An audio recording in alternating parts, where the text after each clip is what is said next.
இனி summer holidays கண்ணு call GT Holidays க்கு பண்ணு. GT Holidays, South India's #1 travel brand. சிலருக்கு என்னோட வீடியோ பார்த்தா ஹாப்பினஸ் வரும், ஒரு சிலருக்கு வெறுப்பு வரும். இப்ப வெறுப்பு ஹாப்பினஸ் ரெண்டுமே என்ன பண்ண முடியும்? ப்ரொஃபஷன்ங்கிறது பாடம் நடத்துறது. நான் 24 hours நான் பாடம் நடத்திட்டு என்னால இருக்க முடியாது. எனக்குன்னு தனிப்பட்ட ஆசைகள், ஆடணும் பாடணும். இப்ப நீங்க இருக்கீங்க, நீங்க ஆங்கர் வேலை மட்டும் தான் பாப்பீங்களா? நான் ஆங்கர் மேல தான். வேற எந்த வேலையுமே நீங்க பார்க்கல. சரி, நீங்க என்ன படிச்சிருக்கீங்க? நான் ஜர்னலிசம் படிச்சிருக்கேன். ஜர்னலிசம் படிச்சிட்டு நீங்க வேற ஏதாவது ஒரு என்ன சொல்றது, ஜர்னலிசத்துக்கும் விஸ்காமுக்கும் எவ்வளவு டிஃபரெண்ட்? அது ஜர்னலிசம்ல ஜர்னலிசம்ன்றது நிறைய விஷயம் இருக்கு. அதை நீங்க படிச்சு கத்துக்கிட்டு வந்து என்கிட்ட வந்து பேசலாம். என்னோட பதிலா இருக்கு. டீச்சர் தானே. நான் மோஸ்ட்லி இன்ஸ்டால யாருக்கு வீடியோவுமே பார்க்க மாட்டேன். உங்க வீடியோஸ் நீங்களே 4 வாட்டி பாத்துட்டீங்களா? மெயினா வந்து அந்த 9ஆம் நம்பரை வச்சு கமெண்ட் பண்ணுவாங்க. கோமாளின்னு சொல்லுவாங்க, லூசு அந்த ஒரு கெட்ட வார்த்தை போடுவாங்க. இந்த கையில வாட்ச் போறதும், உள்ள டிஷர்ட் போட்டு இந்த மாதிரி ஷர்ட் போறதும் உங்களுக்கு இது மாடல் இல்லையா? இப்ப எவ்வளவு பேர் பண்றாங்களே. பொண்டாட்டி எப்படி வச்சிருக்கணும்னு கூட உனக்கு தெரியல. ஒரு பொண்ணு லைஃபை கெடுத்துட்டு என்ன ஜென்மம்டா நீ? காத்து கருப்புக்கள் உங்ககிட்ட ஆட்டிட்டு காமிச்சாரா? ஹாய் ஹலோ ஆதன் சினிமா நேயர்கள் எல்லாருக்கும் ஒரு பெரிய வணக்கம். அண்ட் இன்னைக்கு வந்து நம்ம கூட வந்து ஒரு சூப்பரான கெஸ்ட்னு சொல்லலாம். Yes, Blacky star Kumaran. Yes, எப்படி இருக்கீங்க? நான் ரொம்ப நல்லா இருக்கேன். நீங்க எப்படி இருக்கீங்க? ஏதோ உங்க எல்லாரும் புண்ணியத்துல வந்து நான் ரொம்ப நல்லா இருக்கிறேன். நிறைய விஷயங்கள் வந்து உங்ககிட்ட கேள்வி கேட்கணும் எனக்கு. முதல் விஷயமா எடுத்தோன்னா ஒரே ஒரு கேள்வி. ஏன்னா எல்லாரும் பல இன்டர்வியூல நிறைய கேள்வி உங்ககிட்ட கேட்டாங்க. என்கிட்ட சமீபத்துல நீங்க ஒரு வீடியோ ஒண்ணு போட்டிருந்தீங்க. அதாவது பா ரஞ்சித் அவர்கள் ரீசெண்டா ஒரு இன்டர்வியூ அட்டன் பண்ணாரு. அதுல வந்து கன்னியாகுமரிக்காரங்க வந்து திங்கட்கிழமைல இருந்து சனிக்கிழமை வரைக்கும் இறைச்சி, அதாவது நான்வெஜ் வச்சு சாப்பிடுவாங்க. அது மீன் வந்து அதிகமா வந்து கன்னியாகுமரி ஃபெமிலியர். சண்டே அன்னைக்கு மாட்டுக்கறின்ற ஒரு விஷயத்த வந்து பயமா வந்து பேசுவாரு. அவர் ஏன் பன்னிக்கறியை பத்தி பேச மாட்டாரான்னு சொல்லிட்டு ஒரு கான்ட்ரவர்சியான ஒரு வீடியோ ஒன்று போட்டீங்க. அந்த அளவுக்கு ஒரு தைரியம் எங்க இருந்து வந்துச்சு? ஏன் அதை பத்தி வீடியோ போட்டீங்க? எதுக்கு இது அவ்வளவு பெரிய தைரியம் வரும்? இது நீங்க கன்னியாகுமரி தானே? நான் கன்னியாகுமரி. நம்மளுக்கு தெரியாதா? நம்ம ஊரை பத்தி நம்மளுக்கு தானே தெரியும். நம்ம ஊர்ல மாட்டுக்கறி மட்டுமா சாப்பிடுவாங்க? எல்லா கறியுமே தான் பரவலா சாப்பிடுவாங்க. புரியுதா? அவர் வந்து மாட்டுக்கறி பேசுறது வந்து அரசியலுக்காக பேசுறது. மற்றபடி கன்னியாகுமரியில அப்படி கிடையாது. நம்மளுக்கு பிடிச்ச இறைச்சியை நம்ம எல்லா நாளும் எப்ப வேணாலும் சாப்பிடலாம். அதுவும் குறிப்பா ஞாயிற்றுக்கிழமை ஆனாலே நம்மளுக்கு என்னதுதான், எல்லா வீட்லயும் ஒவ்வொரு விதமான இறைச்சி இருக்கும். திங்கக்கிழமைல இருந்து சனிக்கிழமை வரைக்கும் நம்மளுக்கு என்னது இருக்கும்? மீன். நம்மளை பொறுத்த வரைக்கும் மீன் தான் என்னது நம்மளுக்கு வெஜ்ஜு. சண்டே வந்து சூப்பரான நான்வெஜ். சோ அந்த புரிதல் இல்ல. அவர் எப்படி சொன்னாருன்னு எனக்கு தெரியல. அதுல மீடியால ஹைலைட் பண்ணது அப்படி. சோ அதனாலதான் நான் சொல்லியிருந்தேன். இல்ல, தைரியமா வீடியோ போற அளவுக்கு கட்ஸ் உங்ககிட்ட இருக்குது. அவரு மத்த சைட்ல இருந்து ப்ராப்ளம் வரும் தெரிஞ்சு அதை வந்து வீடியோ போட்டீங்க. எந்த சைட்ல இருந்தே ப்ராப்ளம் வரலையே. ஓகே. ஏன்னா நம்ம எவ்வளவு ஸ்டூடெண்ட்ஸ் நம்ம உருவாக்குறோம். அப்படி இருக்கும்போது நம்மளுக்கு ஒரு பேச்சு திறமை வந்து இருக்கணும். அது மாதிரி வந்து நல்ல விஷயங்களை பேசலாம். நான் வந்து மாட்டுக்கறிங்கிறத மட்டும் நான் சொல்லவே இல்லை. பொதுவா எல்லாத்தையும் தான் நான் சொல்றேன். அவங்கவுங்களுக்கு பிடிச்ச உணவுல அடுத்தவங்க ஏன் நீங்க தலையிடுறீங்க? அந்த உணவை இவங்க தான் சாப்பிடுவாங்க, இவங்க தான் சாப்பிடுவாங்கன்னு நீங்க பாயிண்ட் அவுட் பண்ணாதீங்க. கன்னியாகுமரி டிஸ்ட்ரிக்ட்ல மாட்டுக்கறி மட்டுமா சாப்பிடுறாங்க? எல்லா கறியும் சாப்பிடுவாங்க. அதை பேசிட்டு இதை பேசியிருக்கலாம். அவ்வளவுதான் நான் சொல்லியிருந்தேன். ஓகே. அதே மாதிரி உங்களோட வீடியோஸ்ல நிறைய பன்றிக்கறின்ற ஒரு விஷயத்த பேஸ் பண்ணி நிறைய வீடியோஸ் போறீங்க. இறைச்சி கடையில போயிட்டு நான் இதை சாப்பிட்றேன், இதை வாங்கி நான் சாப்பிட போறேன் அப்படின்ற ஒரு விஷயத்த வந்து பேஸ் பண்ணி நிறைய வீடியோஸ் வந்து போட்டுட்டு இருக்கிறீங்க. சரியானதா இருக்குதா? ஆனா அதுல வர கமெண்ட்ஸ் படிக்கும் போது நிறைய இதெல்லாம் தேவையில்லாத வீடியோ நீ போடுறடா அப்படின்ற மாதிரி கமெண்ட்ஸ் நிறைய வருது. இதை எப்படி பாக்குறீங்க? நான் எப்படி பாக்குறேன்னா, மக்கள் கிட்ட புரிதல் இல்லைன்னு பாக்குறேன். இந்த உலகத்திலேயே அளவுக்கு அதிகமா விற்பனை ஆகக்கூடிய இறைச்சி பன்னி இறைச்சி தான். அளவுக்கு அதிகம் மக்களால விரும்பி சாப்பிடுற இறைச்சியும் என்னதுதான்? பன்னி இறைச்சி தான். ஆனா நம்ம இந்தியால மட்டும் தான் ஏன் இன்னும் இப்படி இருக்குங்கிறது தான் என்னோட இது. இல்ல, இன்னும் சில சமூகத்தினர் சேர்ந்தவங்க வந்து பன்றிய வந்து ஒரு கடவுளா வச்சு வணங்கிட்டு தான் வராங்க. அதே ஒரு சில இடங்கள்ல வந்து பன்னி அறிவறுப்பான மிருகம்னு சொல்றாங்களே, அதே சொல்லுங்களா? இல்ல, அதை சொல்லலாம். பட் அவங்களுக்கு அந்த சமூகத்தினர் சேர்ந்த பன்றியை சேர்ந்த சமூகத்தினர்கள் கடவுளா வணங்கும் போது அதை நீங்க ஒரு தப்பா ப்ரொஜெக்ட் பண்ணி அங்க அதை சார்ந்த மக்களை நீங்க வந்து புண்படுத்துற மாதிரி, காயப்படுத்துற மாதிரி வீடியோஸ் தானே நீங்க போட்டுட்டு இருக்கீங்க. அது சரியானதுன்னு நினைக்கிறீங்களா? அப்படி கிடையவே கிடையாது. ஒருத்தங்களுக்கு ஒரு விஷயம் பிடிக்கும், இன்னொருத்தங்களுக்கு அது பிடிக்காது. அதுக்காக என்ன பண்ண முடியும்? அதுக்குன்னு ஒரு பப்ளிக் சோசியல் மீடியா பேஜஸ்ல இந்த மாதிரி வீடியோஸ் வந்து போறது சரிதான்றதை எந்த விதத்துல நியாயப்படுத்த? கண்டிப்பா சரிதான். இது என்னோட உணவு, என்னோட விருப்பம். அது மாதிரி தான் எவ்வளவு பேர் இருப்பாங்க. இன்னொரு விஷயம் நான் சொல்லிக்கவா? எந்த ஒரு சமூகத்தினருமே இப்ப நீங்க வந்து பன்னிக்கறியை ஒரு சமூகத்துல உள்ளவங்க எதிர்க்கிறாங்க அப்படின்னு நீங்க நினைச்சுக்கோங்களா, நானும் அதை அக்செப்ட் பண்ணிக்கிறேன். ஏன்னா அவங்களுக்கு அது வேண்டாத ஒரு உணவா இருக்கலாம். அதே இது இன்னொருத்தங்களுக்கு அது வேண்டப்பட்ட உணவு. அதனால அந்த சமூகத்தை சேர்ந்தவங்க இந்த சமூகத்தை ஒண்ணு வெறுத்துற மாட்டாங்க. அவங்களோட மனநிலை எப்படி இருக்குன்னா, இது இவங்களோட உணவு, அவங்க சாப்பிடுறாங்க. நம்மளுக்கு இதுல நம்ம சாப்பிட மாட்டோம். அவ்வளவுதான். கேஷுவலா தான் எடுத்துப்பாங்க. ஆனா இங்க வந்து அரசியல், அப்புறம் வந்து ஒரு சில மீடியாக்கள் வந்து அத ரொம்ப இது பண்றாங்க. அப்படிப்பட்ட ஒரு புரிதல் இல்ல. ஏன்னா நானும் பன்னிக்கறி சாப்பிடும்போது, பன்னிக்கறிய பத்தி பிடிக்காத பன்னினாலே பிடிக்காதுன்னு சொல்லக்கூடிய சமூகத்துல உள்ளவங்களையும் நான் மீட் பண்ணியிருக்கேன். என் பக்கத்துலயே உட்கார்ந்துருக்காங்க. நான் பன்னிக்கறி சாப்பிட்டேன்னு சொல்லிட்டு என்ன அவங்க வெறுத்து ஒதுக்கலையே. ம். ஏன்னா அவங்களுக்கு தெரியும். அவங்களோட மனநிலைப்படி வந்து நம்மளுக்கு அது வேண்டப்படாதது. இன்னொருத்தங்களுக்கு அது வேண்டப்படுது. அதுல நம்ம தலையிடக்கூடாது. அப்படின்னு அவங்களுக்கு உள்ள புரிதல் கரெக்ட்டா இருக்கும். அதே புரிதல் எனக்கும் இருக்கு. சில சில வீடியோக்கள் நீங்க பண்றது நகைச்சுவையா உங்களுக்கு தெரியிற மாரி இருக்கு. அது மக்களுக்கு அ காயப்படுத்துற மாரி சில வீடியோக்கள் வந்து நீங்க போடுறீங்கன்றது மக்கள் உங்க வீடியோல வந்து கமெண்ட்ஸ் போடுறாங்க. அதெல்லாம் எப்படி பார்க்குறீங்க முதல்ல? இதெல்லாம் நியாயம் அப்படின்ற ஒரு விஷயத்த மாரி பண்றீங்களா? எனக்கு புரியல அது. எனக்கு பிடிச்சத நான் பண்றேன். எனக்கு டான்ஸ் ஆடுறதுன்னு அவ்வளவு பெரிய குத்தமா? இப்போ நான் வந்து "டேய் வாடா குமரா" அப்படின்னு சொல்லும்போது பார்க்குறவங்களுக்கு வந்து சிரிப்பா இருக்கும். என்னடா ஒரு சின்ன பையன் வந்து ஒரு 34 வயசுல வந்து வாடா அப்படின்ற மாரி பேசும்போது அவங்களுக்கு சிரிப்பா இருக்கும். அது உங்களுக்கு கஷ்டமா இருக்கா? நான் ஒரு சின்ன எனக்கு நம்ம ஊர்க்காரன்னு சொல்லும்போது தெரியாதே. இல்ல நம்ம ஊருன்றத வந்து இங்க நம்ம வந்து பிரிச்சு பேசல. ம். ஒரு விஷயம் புரிஞ்சுக்கோங்க. இங்க மரியாதைன்னு வந்து நான் உங்களுக்கு 34 வயசு ஆகுது உங்களுக்கு. எனக்கு 23 வயசு ம். ஆகப்போகுது. அப்படிங்கும்போது, "ஏய் வாடா குமரா எப்புட்றா இருக்க? நல்லா இருக்கியா? வீட்ல எல்லாரும் நல்லா இருக்காங்களா?" அப்படின்னு கேட்கும்போது, உங்களுக்கு காயப்படுமா? படாதா? இல்ல இந்த கொஸ்டின் இப்ப எதுக்கு இதுல கேட்கணும்னு இல்ல நான் கேட்கிறேன். நீங்க ஒரு பதில் விளக்கம் குடுத்ததுனால நான் இந்த ஒரு கேட்கிறேன். எனக்கு புடிச்சிருக்கு நான் பண்றேன். அது மத்தவங்களுக்கு அதுக்கும் நம்ம வயசு வித்தியாசம். இப்ப கமெண்ட் பண்றவங்க இந்த வயசுல குரூப்ல இருப்பாங்கன்னு எப்படி நம்மளுக்கு நான் தெரியும்? அப்படி சொல்ல வரல. நீங்க சொன்ன கமெண்ட் என்னன்னா, எனக்கு புடிச்ச வீடியோஸ நான் போடுறேன். பட் ஆமா. அந்த வீடியோ மக்கள காயப்படுத்துற மாரி சில வீடியோக்கள் எந்த இருக்கு. வீடியோ சொல்லுங்க காயப்படுத்துற நீங்க ஒரு பண்ற வீடியோ. வீடியோஸ் நெறைய இருக்குது. சொல்லுங்க அது ஒரு வீடியோ உணவு சம்மந்தமா இருக்கட்டும். ம். சில பேர பேஸ் பண்ணி ஒரு ஹீரோ மெட்டீரியல் வந்து பேஸ் பண்ணி அத காயப்படுத்துற மாரி இருக்கும். அந்த ஹீரோ எந்த ஹீரோ மெட்டீரியல்? இல்ல நெறைய ஹீரோஸ் வந்து அத கலாய்க்கிற மாரி நீங்க வீடியோஸ் போடுறீங்க. அது மாரி உங்களோட வீடியோஸ் நீங்க என்ன பண்றீங்கன்றது உங்களுக்கு தெளிவா தெரியும். அதுக்கு நீங்க ஒரு விளக்கம் ஒண்ணு குடுத்தீங்க. அதுக்கு நான் உங்ககிட்ட இந்த ஒரு விளக்கத்த வந்து கேட்கிறேன். அப்படி கிடையாது. அது பாக்குறவங்க ஒரு சிலருக்கு என்னோட வீடியோ பார்த்தா ஹாப்பினஸ் வரும். ஒரு சிலருக்கு வெறுப்பு வரும். இப்ப வெறுப்பு, ஹாப்பினஸ் ம். 2யுமே என்ன பண்ண முடியும்? அது ஒவ்வொருத்தர் எடுத்துக்கிறவங்களோட மனநிலையை பொறுத்தது. என் மனநிலை கரெக்ட்டா தான் இருக்கு. ஓகே. உங்களோட மனநிலையில நீங்க அப்படி எடுத்துக்கிறீங்கன்னா, உங்களோட மனநிலையில தான் ஏதோ பிரச்சனைன்னு நான் அப்போ நினைக்கிறேன். உங்களுக்கு பிடிக்காத மாரி நான் இப்ப இந்த இடத்துல ஒரு விஷயம் பண்ணா அத உங்களுக்கு ஏத்துப்பீங்க. கரெக்ட் தானே. மக்கள் பார்த்து சிரிக்கட்டும். அத உங்களுக்கு பிடிச்சிருந்துச்சுன்னா நீங்க பண்ணிக்கோங்க. அதுல நான் தலையிட முடியாதே. அது இப்ப நான் உங்க விஷயம் காயப்படுத்துற மாரி ஒரு விஷயம் நான் உங்கள பண்றேன். அது வந்து சரிதான் அப்படின்ற ஒரு விஷயத்த சொல்றீங்க. காயப்படுத்துறன்னு இந்த விஷயம் ம். உங்களுக்கு பிடிச்சிச்சுன்னா நீங்க செய்யுங்க. ஓகே. ஆனா மத்தவங்களுக்கு நீங்க ஒரு வீடியோ போடுறது ஒரு பொதுவெளியில ஒரு சோசியல் மீடியா பிளாட்ஃபார்ம்ல ஒரு விஷயத்த போடுறீங்க. அப்படின்றபோது இது கண்டிப்பா தெரியும். சின்ன பசங்கள்ல இருந்து நெறைய பேர் வந்து பார்க்குற அளவுக்கு வீடியோஸ் போகுன்ற ஒரு விஷயம் ம். உங்களுக்கு தெரியும். அது தெரிஞ்சும் வந்து உனக்கு புடிச்சிருந்தா பாரு, பிடிக்கலன்னா போ அப்படின்றபோது வந்து சில அதாவது அருவருப்புன்றத தாண்டி பிடிக்காத, காயப்படுத்துற மாரி ஒரு விஷயத்த வந்து சேர்க்கும்போது கஷ்டமா தானே இருக்கும் பார்க்குறவங்களுக்கு. எனக்கு புரியல. நீங்க அருவருக்கத்தக்க அந்த மாதிரி அந்த வேர்டிங்ஸ் எல்லாம் இங்க எதுக்குன்னு எனக்கு தெரியல. நீங்க கேஷுவலா ஒரு இன்டர்வியூ பண்ணிட்டு போயிடலாமே. சரி ஓகே ஃபைன். இன்னொரு முக்கியமான கேள்வி. நீங்க ஒரு டீச்சர் ம். அப்படின்ற ஒரு விஷயம் வந்து தெரியும். அது சம்பந்தமா நல்ல நல்ல வீடியோஸும் நீங்க போட்டுட்டு வரீங்க. சில டைம் கண்டிப்பா. வந்து மேத்ஸ் சம்பந்தமா வீடியோஸ் போடுறீங்க. Thank you. அதெல்லாம் கண்டிப்பா வந்து பரவால்ல. மனுஷன் ஒரு ஒரு விஷயம் பண்ணணும்னு நெனைக்கிறாரு. அது ஒரு நல்ல வழியில பண்ணா கண்டிப்பா நல்லா இருக்கும்ன்றத மக்கள் மத்தியில அந்த வீடியோஸ் கமெண்ட்ஸ் படிக்கும்போது உங்களுக்கே தெரியும். நீங்களும் எல்லா கமெண்ட்ஸ்க்கு ரிப்ளை பண்ணிட்டு தான் வரீங்க. கண்டிப்பா. அப்படின்னு இருக்கும்போது வந்து, நீங்க பண்ற சில செயல்கள் வந்து உங்கள சுத்தி இருக்கிற ஸ்டூடண்ட்ஸ வந்து கண்டிப்பா பாதிப்படையற மாரி நெறைய உங்கள ஒரு ரோல் மாடலா வச்சு நெறைய பேர் வந்து உருவாக்கலாம். நானும் இவர மாரி ஆகலாம், குமரன் மாரி ஆகலாம் அப்படின்னு ஒரு விஷயம் இன்ன வரைக்கும் இருக்கான்றது எனக்கு தெரியல. மேபி இருந்துச்சுன்னா, நீங்க பண்ற சில விஷயங்கள் வந்து அவங்கள தப்பான மனநிலைக்கு எடுத்துட்டு போகும்ல. அப்படி கிடையாது. நான் என்ன சொல்றேன் அப்படின்னு பார்த்தீங்கன்னா, எப்பவுமே ஒருத்தங்களுக்கு வந்து ஒரு பேஷன்னு ஒண்ணு இருக்கணும். ஒரு ப்ரொஃபஷன்னு ஒண்ணு இருக்கணும். 2லயுமே நம்ம எப்படி இருக்கணும்? நம்மளுக்கு வலது கண்ணு வேணும், இடது கண்ணு வேணும். ஒரு கண்ணு மட்டும் போதுமா?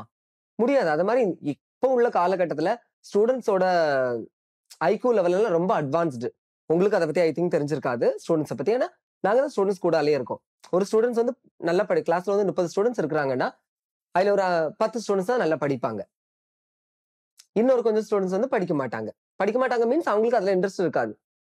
அவங்களுக்கு வேற ஒரு பிளாட்ஃபார்ம்ல இன்ட்ரெஸ்ட் இருக்கும். அப்ப அந்த பிளாட்ஃபார்ம்ல இருக்கக்கூடிய இன்ட்ரெஸ்ட்ட அவன் வந்து காலையில இருந்து சாயங்காலம் வரைக்கும் எங்க கூட தான் இருக்கான். அப்ப நாங்க தான் அவன ஃபைண்ட் அவுட் பண்ண முடியும். இந்த பையனுக்கு இதுல இன்ட்ரெஸ்ட் இருக்குப்பா. அப்போ நான் அந்த பையனுக்கு அந்த ஃபீல்ட பத்தின உள்ள எக்ஸ்பிளனேஷன் குடுக்குறேன் அப்படின்னா, எனக்கு அந்த ஃபீல்ட பத்தி தெரிஞ்சிருக்கணும். இந்த சொசைட்டி என்ன பண்ணுது அப்படின்னா, டீச்சர்னா நீ பாடம் நடத்தி காலையில இருந்து உன் கடைசி காலம் வரைக்கும் செத்து போயிருன்னு சொல்லுது. எக்ஸ்ட்ரா கரிக்குலர் ஆக்டிவிட்டீஸ் இன்னைக்கு எவ்வளவு ஸ்கூல்ஸ்ல இருக்கு? இருக்கா இல்லையா? நீங்க அக்ரி பண்றீங்களா? ஏன் அதே ஒரு எக்ஸ்ட்ரா கரிக்குலர் ஆக்டிவிட்டிஸ் ஒரு டீச்சருக்கு இருந்தா உங்களால ஏன் அக்செப்ட் பண்ணிக்க முடியல? இப்போ எக்ஸ்ட்ரா கரிக்குலர் ஆக்டிவிட்டிஸ்ன்றது வந்து நீங்க ரீல்ஸ் போறத எக்ஸ்ட்ரா கரிக்குலர் ஆக்டிவிட்டிஸ் சொல்ல வரீங்க. அது அதுக்கான ஒரு பிளாட்ஃபார்ம். Okay. இன்னைக்கு வந்து மீடியால எவ்வளோ வந்து நிறைய ஒரு ஃபேம் கிடைக்குது. அதுவும் ஒரு தொழில் தானே. மீடியாங்கிறது நீங்க என்ன நினைக்கிறீங்க? அது ஒரு தொழில் இல்லையா? கண்டிப்பா தொழில் தான். அந்த தொழிலுக்கு போனோம்னா அவனுக்கு அதை பத்தி தெரிஞ்சிருக்கணுமே.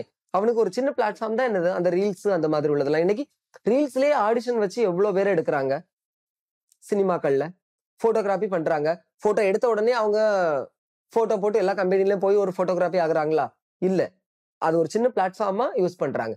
அதாவது அந்த பிளாட்ஃபார்மை யூஸ் பண்ற விதம்னு ஒண்ணு இருக்கு. அதை நீங்க சரியா யூஸ் பண்ணீங்கன்னா அது உங்களுக்கு நல்ல அவுட்புட் கொடுக்கும். சரியா யூஸ் பண்ணலனாலும் அது உங்களுக்கு ஏதாவது ஒரு சில விஷயங்களை கொடுக்கலாம். நீங்க நல்லது மட்டும் எடுங்க, நல்ல வழியிலே நீங்க போங்க. அப்போ நீங்களும் நீங்க போடுற வீடியோஸ் ஒரு எஜுகேஷன் சம்பந்தமா வீடியோஸ் உங்களுக்கு நல்ல வருதுன்ற ஒரு விஷயம் இருக்குது. அப்ப நீங்க ஒரு டீச்சிங் இடத்துல இருந்துட்டு ஒரு மத்தவங்களுக்கு அறிவுரை, குழந்தைகளுக்கு அறிவுரை சொல்ற இடத்துல இருந்து இருக்கும்போது அந்த மாதிரி வீடியோஸ் நீங்க நிறைய போடலாம்ல. ஏன்னா அது கண்டிப்பா போட்டிருக்கேனே. அது மட்டும் போடலாம் தான் என்னோட கேள்வி. இல்ல அது மட்டும் போட முடியாது. ஏன்னா எனக்கு ப்ரொஃபஷன்ங்கிறது பாடம் நடத்துறது. நான் 24 hours நான் பாடம் நடத்திட்டே என்னால இருக்க முடியாது. எனக்குன்னு தனிப்பட்ட ஆசைகள், ஆடணும், பாடணும், அங்க சுத்தணும், இங்க சுத்தணும், நிறைய ஆசைகள் இருக்கு. அதுக்காக நான் டீச்சரா இருக்குன்னு சொல்லிட்டு அதெல்லாம் ஒதுக்கிற முடியாது. இப்போ ப்ரொஃபஷனா பேஷன்குள்ள கொண்டு வரலாமா? ரெண்டையுமே மிங்கிள் பண்ணக்கூடாது. நீங்க பண்றது அப்படிதானே? அப்படி எல்லாம் கிடையவே கிடையாது. ப்ரொஃபஷன் நான் ஸ்கூல்ல நான் எப்படி இருக்கேன்னு நீங்க பாத்தீங்களா? அத சொல்ல ப்ரொஃபஷன் என்ன? இப்ப நான் வேற ஒண்ணுமே கேட்கல. ஒரு கரண்ட் கம்பை ஆடுறவர், ஓகேவா? எலக்ட்ரிஷியன் ஏதோ சம்திங் வேலை பாக்குறாரு. அவர் எப்ப வேலை பார்ப்பாரு? இப்ப வேலை பார்ப்பாரு. கரண்ட் இல்ல. அந்த வேலை இருக்கக்கூடிய நேரம் தான் அவர் பாப்பாரு. 24 hours அவர் சும்மா வேலையே இல்லைன்னு சொல்லிட்டு கரண்ட் கம்பமா ஏறிட்டு இருப்பாரு. அது மாதிரிதான். எப்ப வேலை இருக்கோ அந்த வேலையை அவங்க செய்யற வேலையை அப்ப மட்டும் அவங்க நல்லா செஞ்சா போதும். எப்பவுமே அந்த வேலையை செஞ்சுட்டு இருக்கோங்கிற அவசியம் கிடையாது. சரி, நான் என்ன கேள்வி கேட்கறேன்னா, இப்ப நீங்க மேக்ஸ் சம்பந்தமா வீடியோஸ் போடுறீங்க அப்படின்னு இருக்கும்போது, நீங்க போடுற வீடியோஸ் மேக்ஸ் சம்பந்தமா ஒண்ணு இருக்கலாம், இல்ல நீங்க பண்ற ரீல்ஸா மட்டும் இருக்கலாம். ரெண்டையுமே ஏன் மிக்ஸ் பண்ணி போறீங்கன்றத கேள்வி. நான் இன்னொன்னு சொல்லட்டுமா? ஏன் மல்டி டேலண்டா ஒரு டீச்சர் இருக்கக்கூடாது, ஒருத்தங்க இருக்கக்கூடாது? இப்ப நீங்க இருக்கீங்க, நீங்க ஆங்கர் வேலை மட்டும் தான் பாப்பீங்களா? நான் ஆங்கர் மேலதான். வேற எந்த வேலையுமே நீங்க பாக்கல. சரி, நீங்க என்ன படிச்சிருக்கீங்க? நான் ஜேர்னலிசம் படிச்சிருக்கேன். ஜேர்னலிசம் படிச்சுட்டு நீங்க வேற ஏதாவது ஒரு என்ன சொல்றது நியூஸ் அந்த சேனல்ல போய் நீங்க வேலை பார்த்திருக்கலாமே. ஏன் நீங்க எங்க பாக்குறீங்க? ஏன் இது வந்து ஒரு ஜேர்னலிசம் படிச்சவங்க அப்படி கிடையாது. எஸ்கே பாக்குறீங்க. ஜேர்னலிசம்னா என்ன? ஒரு விஷயம் வந்து புரிஞ்சுக்கோங்க. ஜேர்னலிசத்துக்கும் விஸ்காம்க்கும் எவ்வளவு டிஃபரண்ட் இருக்கு? ஜேர்னலிசம்ல ஜேர்னலிசத்துக்கும் விஸ்காம்க்கும் எவ்வளவு டிஃபரண்ட் இருக்கு? கண்டிப்பா டிஃபரண்ட். விஸ்காம்ன்றது சினிமா பேஸ் பண்ணி ஒரு விஷயம் இருக்கு. ஜேர்னலிசம்ன்றது ஒரு மீடியா பிராட்காஸ்டிங் சேனல் சம்பந்தமாவும் நியூஸ் சம்பந்தமாவும் பேஸ் பண்ணி இருக்குது. இப்ப நீங்க எங்க வேலை பாக்குறீங்க? நான் மீடியால தான் வேலை பாக்குறேன். நான் சரியா தான் இருக்கிறேன். அப்படி கிடையாது. நீங்க ஏன் அதை சரின்னு நீங்க சொல்ல முடியும்? நீங்க என்கிட்ட கேட்ட கேள்விக்கு நான் சரியான இடத்துல இருந்து சரியான பதில் சொல்றேன். ஜேர்னலிசம் ப்ரொனன்சியேஷன் கரெக்டா? ஜேர்னலிசம் படிச்சுட்டு நீங்க என்ன பண்ணிருக்கலாம்? ஒரு நியூஸ்ல போய் நியூஸ் சேனல்ல போய் நீங்க சேர்ந்திருந்தீங்கன்னா நான் உங்களுக்கு அக்ரி கொடுத்திருப்பேன். ஜேர்னலிசம்ன்றது வந்து நியூஸ் மட்டும் தான் கிடையாது, அதுக்குள்ள நிறைய விஷயம் இருக்கு. நிறைய விஷயங்கள் இருக்கு. ஆனா சினிமா இதுல வந்து நீங்க ஏன் அதை டைம் வேஸ்ட் பண்றீங்க? ஜேர்னலிசம்ன்றது நிறைய விஷயம் இருக்கு. அதை நீங்க படிச்சு கத்துக்கிட்டு வந்து என்கிட்ட வந்து பேசலாம். நாங்க டீச்சர் தானே. என்னோட பதிலா நாங்க டீச்சர் தானே. நாங்க உங்களையும் ஒரு டீச்சர் தானே உருவாக்கி இருப்பாங்க. கண்டிப்பா நான் எதுவுமே இல்லன்னு சொல்றேன். நான் என்னோட பதில் நீங்க கேட்டதுக்கு நான் சொல்றேன். அதுக்காக நான் உங்களுக்கு தெரியாம சொல்லணும் கிடையாது. ஒரு விஷயம்ன்றது ரிசர்ச் பண்ணாம நீங்க வந்து பதில் சொல்லலாம். இல்ல அதே மாதிரி தான் நீங்களும் டீச்சரை பத்தின ரிசர்ச் இல்லாம நீங்க இன்டர்வியூ எடுக்க கூடாது. சரி, ஓகே. நான் நீங்க போற வீடியோஸ் பத்தி தான் கேள்வி கேட்டேன். இன்னொன்னு தெரியுமா? நான் பயாலஜி டீச்சர். தெரியும். அப்ப ஏன் நீங்க வந்து ஒரு அப்ரிசியேஷன் நீங்க கொடுக்கலையே? அதுக்கு பயாலஜி டீச்சர் இருக்கும்போது நான் என்ன சொல்றேன்னா, நீங்க ஒரு பயாலஜி டீச்சரா இருந்து நீங்க இவ்வளவு அழகா மேக்ஸ் நடத்துறீங்களேன்னு ஒரு பாராட்டி இருக்கலாமே. கண்டிப்பா பண்ணல. நான் பாராட்டு விஷயம் தேவைன்றதுனாலதான் நீங்க எஜுகேஷன் சம்பந்தமா வீடியோஸ் போடலாம்னு ஒரு விஷயத்தை தான். ஏன்னா மக்களுக்கு வந்து பாராட்டுறதுக்கு நேரம் கிடையாது. ஓகேவா? கான்ட்ரோவர்சி கிரியேட் பண்றதுக்கு நேரம் இருக்கும், பாராட்டுறதுக்கு நேரம் கிடையாது. இந்த காலத்துல அது குறைஞ்சு போச்சு. பாராட்டுங்க. எல்லாருமே எல்லா வேலையிலுமே ஷைன் ஆகலாம். இவங்க தான் இந்த வேலையை பார்க்கணும். இந்த வேலையை பாக்குறவங்க 24 hours இதே வேலையை தான் பார்த்துட்டு இருக்கணுங்கிற நிர்பந்தம் எல்லாம் கிடையாது. அவங்களுக்கு பிடிச்சத செய்யலாம். என்கிட்ட இன்னொரு கேள்வி என்னன்னா, ஃபேமிலின்ற ஒரு விஷயம் வந்து இருக்குது. அம்மா அப்பா அப்படின்ற ஒரு வீடியோஸ் வந்து ரொம்ப எமோஷனலா டச் ஆகிற மாதிரி போனீங்க. எனக்கு அந்த வீடியோ போஸ்ட்லாம் ரொம்ப பிடிச்சிருந்துச்சு. அம்மா கூட சேர்ந்து வீடியோ போடுறோம், சரி, அப்பா கூட சேர்ந்து வீடியோ போடுறதும் வந்து எனக்கு ரொம்ப பிடிச்சிருந்துச்சு. அதையும் தாண்டி உங்களுக்கு ஒரு ஃபேமிலி உங்களுக்கு இருந்துச்சு, ஒய்ஃப்னு ஒருத்தங்க இருந்தாங்க, டிவோர்ஸ் ஆகி போறதுக்கு என்ன காரணமா இருந்துச்சு? என்ன காரணம் அப்படின்னா, 2 பேர்கிட்டயுமே புரிதல் இல்ல. அதுதான் சிம்பிளா சொல்ல போனா. என் இழுப்புக்கு அவங்க வரல, அவங்களோட இழுப்புக்கு நான் போகல. அப்படி ஒரு மனநிலை எங்க கிட்ட இல்ல. அதனால நாங்க 2 பேருமே விருப்பப்பட்டு தான் டிவோர்ஸ் பண்ணிக்கிட்டோம். ஓகே. இப்போ நான் வந்து ஒரு 5 பேரோட போட்டோஸ் காட்ட போறேன். சோ இந்த 5 பேர் பத்தியும் உங்களோட புரிதல் வந்து என்ன அப்படின்றத நீங்க சொல்ல போறீங்க. அது ரொம்ப ஃபெமிலியர் ஆனவங்க. ஓகேவா? ஃபர்ஸ்ட் இவங்க யாரு? Rowdy baby Surya. ம். டிக்டாக்ல என்கிட்ட பேசுவாங்க. ஓகே. மீடியா இதுல வந்து அவங்களுக்கு கொஞ்சம் கெட்ட பேர்கள் இருந்தாலும், ஆனா அவங்க ரொம்ப நல்லவங்க. ஏதோ ஒரு கால சூழ்நிலை, சந்தர்ப்ப சூழ்நிலை அவங்கள வந்து அந்த மாதிரி ஆக்கிடுச்சு. ஓகே. நான் அடுத்தடுத்து காட்ட போற போட்டோஸும் இந்த மாதிரி வீடியோஸ் போடுறவங்க, அதாவது ஒரு கிரிஞ்சுன்னு மக்கள் வந்து இல்ல எனக்கு தெரிஞ்சுனா நான் சொல்லுவேன், இல்லைன்னா சொல்ல மாட்டேன். எனக்கு இவங்கள தெரியும், நான் அதனால சொல்றேன். உங்களோட புரிதல் இவங்களை பத்தி என்ன? Okay okay. நெக்ஸ்ட் ஜிபி முத்து. அவருக்கு இப்படி ஆகும்னு அவர் நினைச்சே பார்த்திருக்க மாட்டாரு. ஆனா அவருக்கு என்ன கிடைச்சிருச்சு. திடீர்னு ஒருத்தங்க கையில அச்சய பாத்திரம் கிடைச்சா எப்படி இருக்கும், அந்த மாதிரி அவருக்கு கிடைச்சிருச்சு. அது அவர் நல்ல வழியில யூஸ் பண்றாரு. இது உங்களுக்கு வருத்தமா இருக்குதா? வருத்தமெல்லாம் இல்ல. சரி, ஓகே. அடுத்த போட்டோ. காத்து கருப்பு கல்லை எனக்கு பிடிக்காது. சில பேருக்கு பிடிக்காம இருக்கிறதுக்கு சில காரணங்கள் இருக்கும். அந்த மாதிரி அந்த காரணம், முக்கியமான காரணம் என்னன்னா? முக்கியமான காரணம் மேபி ஆட்டிடியூட். உங்ககிட்ட ஆட்டிடியூட் காமிச்சாரா? எப்போ என்ன நடந்துச்சு? அந்த வா தமிழா வா ஷோல வந்து கொஞ்சம் ஆட்டிடியூட். ஏன்னா நானும் வந்து யாருக்கிட்டயுமே போய் பேசுற கேரக்டர் கிடையாது. ஆனா பார்த்தா ஸ்மைல் பண்ணுவேன். என்ன நடந்துச்சு வா தமிழா வா? நடந்துச்சுன்னா இந்த பக்கத்துல இருந்ததுலயே கொஞ்சம் அவருக்கு தான் கொஞ்சம் நல்ல பப்ளிசிட்டி ஃபேம் இருந்துச்சு. ஓகே. சோ அதனால கொஞ்சம் ஆட்டிடியூட் கொஞ்சம் அதிகமாவே இருந்துச்சு. அதனால வந்து பிடிக்காதுன்ற ஒரு விஷயத்த நான் சொல்லுவேன். ஏன்னா எனக்கு அவங்கள பத்தி உள்ள ரெஃபரன்ஸ் எதுவுமே கிடையாது. நான் என் முன்னாடி நடக்கிறத வச்சுதானே நான் அவங்கள ஜட்ஜ் பண்ண முடியும். அவ்வளவுதான். இப்ப ரீசெண்டா நிறைய வீடியோஸ் பண்ணிட்டு இருக்காரு. நான் பார்த்தது இல்ல.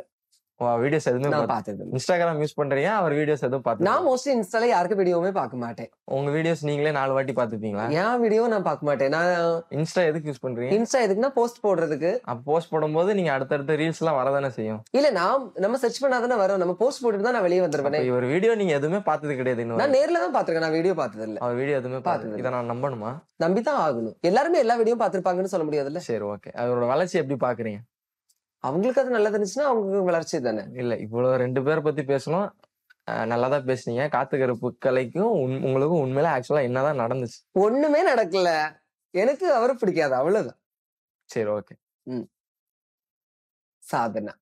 எனக்கு ஆக்சுவலி டிக்டாக்ல இவங்களோட வீடியோஸ் எல்லாமே பிடிக்கும். டான்ஸ் வீடியோஸ் எல்லாம். எல்லா வீடியோஸ் பிடிக்குமா? எல்லா வீடியோஸும் நான் பார்த்தது இல்ல. நான் டான்ஸ் வீடியோ நிறைய பார்த்திருக்கேன். அந்த சோழ கொள்ளையில எல்லாம் டான்ஸ் பண்ணுவாங்க.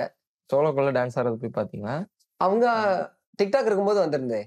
ஓகே. அந்த ரீல் எல்லாம் நான் பார்த்திருக்கேன். அப்ப வந்து இவங்க தான் சாதனா, அவ்வளவு ஃபேம் எல்லாம் கிடையாது. ஓகே. இப்பதானே அவங்க நல்ல கொஞ்சம் பப்ளிசிட்டியா இருக்காங்க. பிடிக்கும். பிடிக்கும். சரி, இறுதியா ஒரே ஒருத்தர் போட்டோ காட்டுறேன். நான் தான். எனக்கு ரொம்ப பிடிக்கும். என்ன சொல்றது, என்ன அவங்களுக்கு அவங்கள பிடிக்கணும்ல. என்ன பண்ணாலும் நம்மளுக்கு பிடிச்சதானே ஆகணும். அதனால எனக்கு என்ன ரொம்ப பிடிக்கும். மத்தவங்க உங்க மேல இருக்கிற புரிதல் என்னவா இருக்கு? ஒரு ஓப்பன் ஸ்டேட்மெண்டா சொல்ல போனா உங்களை என்னன்னா சொல்றாங்க. மெயினா வந்து அந்த 9ஆம் நம்பரை வச்சு கமெண்ட் பண்ணுவாங்க. அது காலங்காலமா வந்துட்டு இருக்கு. ஆனா இப்ப அது கம்மி ஆயிடுச்சு. அது இப்ப வர்றது இல்ல. அது இப்ப ரொம்ப ரேர். அப்புறம் கோமாளின்னு சொல்லுவாங்க. வேற என்ன சொல்லுவாங்க, லூசு அந்த ஒரு கட்ட வார்த்தை போடுவாங்க. அவ்வளவுதான். மெயினா வந்து பேடா போடுறது இவ்வளோ. இப்ப ஐ திங்க் அப்படியே ரிவெஞ்ச் ஆயிடுச்சு. இப்ப எல்லாமே நிறைய நல்ல பாசிட்டிவ் கமெண்ட்ஸ் தான் வருது. ஓகே. இந்த கமெண்ட்ஸ்ல வரும்போது வீட்டுல இருக்க அம்மா அப்பா எல்லாருக்கும் தெரியுமா? வீடியோஸ் எல்லாருக்கும் தெரியும். நான் சொல்லுவேன், காமனா அவங்க சொல்லுவேன், எல்லாருமே நல்லா திட்டதான் செய்வாங்கன்னு. என்ன சொல்லுவாங்க அம்மா? அவங்களுக்கு வேற வேலை இல்ல போ அப்படிம்பாங்க. ஏன்னா அவங்களுக்கு வந்து பழைய காலத்து ஆட்களுக்கு வந்து மீடியாவை பத்தி எல்லாம் தெரியாது இல்ல. அதுலயும் வந்து படிக்காதவங்களுக்கு எல்லாம் வந்து அதை வாசிக்கலாம் தெரியாது. நான் சொல்லுவேன், ஆனா எங்க அம்மாட்ட ஏமா இப்படி எல்லாம் கமெண்ட் பண்ணுவாமா, அப்படி பண்ணுவா. எங்க அம்மா சிம்பிளா சொல்லுவாங்க, அவனுக்கு கிடக்குது அப்படிம்பாங்க. ஓகே. அண்ட் இன்னொரு முக்கியமான கேள்வி, சகிலா மேம் வந்து உங்களை இன்டர்வியூ பண்ணியிருந்தாங்க. ஆமா. அதுல ஒரு முக்கியமான விஷயத்த சொன்னீங்க. அதான் வனிதா மேமோட பொண்ணு ஜோவிகா வந்து ட்ரெஸ்ஸிங் சரியில்லை அப்படின்ற ஒரு விஷயத்த வந்து சொல்றீங்க. ஒருத்தங்க ட்ரெஸ் போடுறது ஃபேன்சியா இருக்கிறது, அவங்க சில பேர் அவங்க பேஷனா எடுத்து பண்ணலாம், இல்லைன்னா அவங்களுக்கு பிடிச்ச ஒரு விஷயத்த. இன்னைக்கு நீங்க 2 வாட்ச் போட்டிருக்கீங்க, லூஸ் தரமா ஏன்டா 2 வாட்ச் போட்டிருக்கேன்னு என் மைண்ட் வாய்ஸ் கூட சொல்லலாம். பிடிஆர் நம்மளோட நிதி அமைச்சர் எத்தனை வாட்ச் போட்டிருக்காரு? அதாவது இதுக்கு வந்து நான் மட்டுமே முன்னுதாரணம் கிடையாது, அப்படிதான் நானும் நினைச்சேன். குறை சொல்லக்கூடாதுல்ல. அதுதான் நான் சொல்றேன். நான் இப்ப குறை சொன்னீங்க. யாரு? ஜோவிகாவை குறை சொன்னதுங்கிறது கிடையாது. நீங்க குறை சொல்லக்கூடாதுன்னு சொல்றீங்க, உங்களை குறை சொல்லக்கூடாதுன்னு சொல்றீங்க, நீங்களும் குறை சொல்ல மாட்டேன்னு சொல்றீங்க. அப்ப ஏன் ஜோவிகா குறை சொல்ல மாட்டேன்னு இல்ல, அவங்க பண்ணக்கூடிய தப்ப நம்ம சுட்டி காட்டலாம். இது குறை கிடையாது. குறைகளுக்கு தப்புக்கு வித்தியாசம் இருக்கு. நீங்க 2 கையில வாட்ச் போறதும், உள்ள டிஷர்ட் போட்டு இந்த மாதிரி ஷர்ட் போறதும், உங்களுக்கு ஏன் இது மாடல் இல்லையா? இப்ப எவ்வளவு பேர் பண்றாங்களே. இது மாடலா? அதே மாதிரி மாடல் தான். இது மாடல் தானே? ஆ, இது உங்களுக்கு மாடல் தானே? அதே மாடல் மாதிரி தான். தான் அவங்களுக்கும் அது மாடல் தான். நான் என்ன சொல்றேன் அப்படின்னா, அவங்கள வந்து நான் சொல்றதுக்கெல்லாம் வேற ஒண்ணுமே கிடையாது. ரீசன் என்னன்னா, அவங்க வந்து எஜுகேஷனை பத்தி ரொம்ப சொல்லியிருந்தாங்க. ம். அப்ப நான் என்ன சொல்லியிருந்தேன்னா, பேசிக் எஜுகேஷன் எல்லாருக்கும் நீடு தான். அவங்களோட ட்ரெஸ்ஸிங் சென்ஸை பத்தி நான் பேசல. அத வந்து பேசுனது வந்து யாரு? ஷகிலா மேம் தான் பேசியிருந்தாங்க. சரியா? முதல்ல அத புரிஞ்சுக்கோங்க. நான் ஓகே. வந்து அவங்கள்ட்ட எந்த வம்புக்குமே போகல. பேசிக் எஜுகேஷன் அவங்களுக்கு கிடையாது. அவங்க வந்து சாதாரண சைல்டு மாதிரி ஸ்கூலுக்கு எல்லாம் போய் ஸ்கூலிங் எல்லாம் அவங்க முடிக்கல. ஆனாலும் அவங்க ரொம்ப ஓவரா என்ன செஞ்சிருந்தாங்க, படிப்பை பத்தி எல்லாம் தெரிஞ்ச மாதிரி பேசிக்கிட்டாங்க. அதனாலதான் அந்த இடங்கள்ல வந்து பிக் பாஸ்ல நீங்க பாத்திருப்பீங்க, நல்ல முரண்பாடான சண்டைகள் எல்லாம் வந்திருக்கும். நீ வாயை மூடு அப்படிலாம் ஒரு ரீல் கூட அது வந்துச்சு. அப்படிலாம் இருக்கும்போது அவங்களுக்கு என்னன்னா பேசிக் எஜுகேஷன் இல்ல. அவங்க என்ன நினைக்கிறாங்கன்னா, நம்மளுக்கு நிறைய லாங்குவேஜ் தெரிஞ்சதுனால நம்ம எஜுகேட்டட்னு அவங்க நினைச்சுக்கிறாங்க. ஆனா பேசிக் எஜுகேஷன்ங்கிறது அவங்க அது கிடையாது. இப்ப நாளையும் கூட்டினாங்க, அவங்க அதே தப்பா தான் சொன்னாங்க. 4 இல்ல 8 சம்திங் ஏதோ சிம்பிள் 2 நம்பரை கொடுத்து ஆட் பண்ண சொல்லும்போது அவங்க தப்பா தான் பண்ணியிருந்தாங்க. அப்ப அதெல்லாம் வந்து பேசிக் எஜுகேஷன் நம்மளுக்கு இல்ல. எஜுகேஷன்னா பெரிய அளவுக்கு எம்பிபிஎஸ் ஆகணும், எம்இ படிக்கணும், எம்எட் படிக்கணும் அப்படிங்கிறது கிடையாது. அடிப்படை கல்வி நம்மளுக்கு வேணும். அப்படிதான் நான் வீடியோ போட்டிருந்தேன். ஓகே. மத்தபடி நான் அவங்களோட ட்ரெஸ்ஸிங் சென்ஸ் எல்லாம் நான் விமர்சிக்கல. இறுதியா நீங்க பண்ண வீடியோஸ்ல ஒரு 3 முக்கியமான கமெண்ட்ஸ் மட்டும் நான் எடுத்து வச்சிருக்கேன். ஐயோ, அது மட்டும் படிச்சிடலாம். இது உங்களோட பதிலும் நீங்க அதுக்கு கொடுத்திருந்தீங்க. அது நீங்க உங்களோட பதிலுமே வந்து ரொம்ப நார்மலா இவன் இதுல போய் பதில் சொல்லணுமா? உண்மையான பதில் நான் உங்ககிட்ட இருந்து எதிர்பார்க்கறேன். நீங்க ஓகே. பண்ற வீடியோஸ்ல இருந்து. பேர் சொல்ல வரும்போது யார் கமெண்ட் பண்ணிருக்காங்கன்னு, சிஸ்டர் உங்க வருத்தம் எல்லாமே என்னோட ஒய்ஃப்ல 1 ஹவர்ல பேசினா எங்களுக்கு லைஃபா சேடா இருக்கும், டிப்ரெஷனா இருக்கும். பட் நீ ஆப்போசிட்ல இருக்க, என்னை விட பெரியவன்டா நீ. பொண்டாட்டிய வச்சு விடு, எப்படியாவது பொண்டாட்டி எப்படி வச்சிருக்கணும்னு கூட உனக்கு தெரியல. ஒரு பொண்ணு லைஃபை கெடுத்துட்டு என்ன ஜென்மம்டா நீ. நான் என்ன சொல்றேன் பாத்தீங்கன்னா, ஒரு இவங்க என்ன நினைக்கிறாங்க அப்படின்னு பாத்தீங்கன்னா, ஃபர்ஸ்ட் அவங்களுக்கே அது ஒரு புரிதல் இல்ல. அவங்க ஃபர்ஸ்ட் ஸ்டார்ட் பண்றதே சிஸ்டர்னு ஆரம்பிச்சிருக்காங்க. ஐ திங்க் இது ஃபேக் ஐடியா தான் இருக்கும். ஓகேவா? நான் உங்களுக்கு என்ன இந்த மாதிரிப்பட்ட கமெண்ட்ஸ்க்கு என்ன சொல்றேன் அப்படின்னு பாத்தீங்கன்னா, எல்லாருமே எல்லா சிச்சுவேஷனையும் கடக்கணுங்கிற அவசியம் கிடையாது. ம். இப்ப எனக்கு இன்னைக்கு டிவோர்ஸ் ஆயிருக்கு. நான் ஒரு பப்ளிசிட்டி ஃபேம்ல இருக்கிறதுனால அதை பத்தியே பேசுறாங்க. ஊர் உலகத்துல எவ்வளவு பேருக்கு டிவோர்ஸ் ஆகுது? அவங்க எல்லாருமே அப்ப பொண்டாட்டியை வச்சு காலம் தள்ள முடியாதவங்களா? நானும் டிவோர்ஸ் ஆகும்போது அந்த கோர்ட்டுக்கு நானும் போக தான் செஞ்சேன். என்னை மிஞ்சி என்னை விட அழகழகா, என்னை விட ரொம்ப போல்டா, ரொம்ப ரொம்ப என்ன சொல்றது, ஒரு வெரி பிக் மேன்லியோட நிக்கிறவங்க எல்லாம் நிக்கதான் செஞ்சாங்க. அப்ப அவங்களுக்கெல்லாம் பொண்டாட்டியை வச்சு காலம் தள்ள தெரியலையா? ஏன் குழந்தை பெத்தவங்க கூட டைவர்ஸ் பண்றாங்க. அப்ப அவங்களுக்கெல்லாம் இது வந்து ஒரு முட்டாள் மனநிலை. அவ்வளவுதான். ஓகே. அடுத்த கமெண்ட். ஏன்டா பண்ணி வச்சு உனக்கு என்னடா விளம்பரம்? பிடிச்சதை வாங்கி சாப்பிட போறான். உனக்கு என்னடா, அவன் போய் மூடிட்டு உன் வேலையை பாருடா. நானும் பண்ணி அதுதான் வச்சு ஏன் சொல்றேன். விளம்பரம் பண்றேன்னு கேக்குறேன். நான் சாப்பிடுறேன், எனக்கு பிடிச்சதை நீ முடிச்சு உன் வேலையை பாரு. இல்ல, பண்டின்ற ஒரு விஷயம் வந்து நான் ஆல்ரெடி பேசுற மாதிரி ஒரு பொதுவான இல்ல, பண்ணிங்கிறது அதுல எவ்வளவு மருத்துவ குணங்கள் இருக்குங்கிறது தெரியும். பன்னி வந்து மூலம்னு சொல்லுவாங்கல்ல, ஒரு டிசீஸ். அதுக்கு எவ்வளவு ஒரு மருந்து, அப்புறம் உடலுக்கு எவ்வளவு குளிர்ச்சி, அதெல்லாம் இவங்க கிட்ட தெரியல. ஏனோ தெரியல, ஒரு விதிவசத்தால பன்னி வந்து அப்படி மாட்டிக்கிச்சு. என்ன பண்றதுன்னு தெரியல. ஓகே. இறுதியா ஒரே ஒரு கமெண்ட். ம். ஏதோ ஒரு வீடியோஸ்க்கு காங்கிரட் வச்சு ஏதோ ஏதோ பண்ணிருக்கீங்க போல அந்த வீடியோ. அந்த வீடியோக்கு வந்து அடே யாராவது அந்த காங்கிரட்டை போட்டு அந்த ஓட்டையை மூடிருங்கடா, இவன் அப்படியே சேர்த்து இவன் வாய் எல்லாத்தையும் மூடுங்கடா அப்படின்னு ஒருத்தன் கமெண்ட் பண்ணியிருக்காரு. கண்டிப்பா தைரியம் இருந்தா வரலாம். I'm ready. ஓகே. அவ்வளவுதான். சரி, ஓகே. நிறைய விஷயம் ஷேர் பண்ணீங்க. ஆஹ் நிறைய விஷயம் வந்து உங்களோட தனிப்பட்ட கருத்தை வந்து சொன்னீங்க. அது மத்தவங்களுக்கு சரியா இருக்குமான்றது எனக்கு தெரியல. பட் ஏன்னா எல்லாரோட கருத்தும் எல்லாத்துக்கும் சரியா இருக்காது இல்ல. ஒரு நாணயம் இருக்கு அப்படின்னா ஒரு ஹெட்டா இருக்கும், ஒரு டெய்லா இருக்கும். ரெண்டுமே சேர்ந்தாதானே அது செல்லுபடி ஆகும். ம். சோ ஒரு நல்ல பக்கம் இருந்துச்சுன்னா ஒரு எதிர்பக்கமா ஒண்ணு இருந்துதான் ஆகணும். அப்பதான் அது செல்லுபடி ஆகும். கண்டிப்பா. அண்ட் அதே மாதிரி நிறைய விஷயங்கள் தொடர்ந்து பண்ணுங்க. நல்ல விஷயங்கள் பண்ணுங்க. மக்களுக்கு சேர்ற மாதிரி நல்ல விஷயங்கள் தொடர்ந்து பண்ணுங்க. அதுக்கு என்னோட சார்பா, ஆதன் சினிமா சார்பா ஒரு பெரிய வாழ்த்துக்கள்.